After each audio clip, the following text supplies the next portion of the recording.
জানিয়ে দেব সর্বশেষ আপডেট বাংলা সংবাদ ও শুরুতেই শিরোনাম।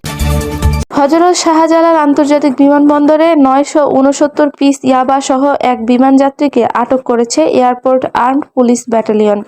আটক ব্যক্তি মোহাম্মদ নবী হোসেন। তিনি কক্সবাজার জেলার টেকনাফ উপজেলার বাসিন্দা। বিমানযাত্রী বেশে পায়ুপথে ইয়াবা পরিবহনকালে তাকে আটক করা হয়।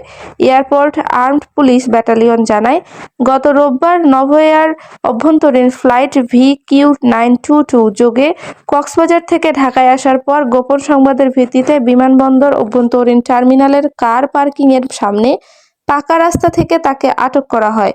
পরে তাকে এয়ারপোর্ট আর্মড পুলিশ ব্যাটালিয়নের অফিসে নিয়ে জিজ্ঞাসাবাদ করা হলে তিনি পায়ুপথে সুকৌশলে ইয়াবা বহন করছেন বলে স্বীকার করেন। বিমানবন্দরে কর্তব্যরত চিকিৎসকের মাধ্যমে এক্স-রে পরীক্ষায় তার পায়ুপথে 3টি ডিম্বাকৃতির বস্তু শনাক্ত করা হয়।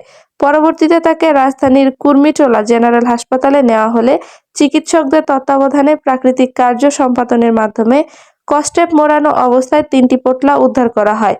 পোটলাগুলো খুলে মোট 969 পিস ইয়াবা ট্যাবলেট পাওয়া যায়।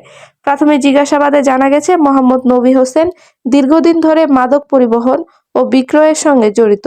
তার বিরুদ্ধে ঢাকা মেট্রোপলিটন পুলিশের বিমানবন্দর থানায় মাদকদ্রব্য নিয়ন্ত্রণ আইনে মামলা দায়েরের প্রক্রিয়া চলমান রয়েছে।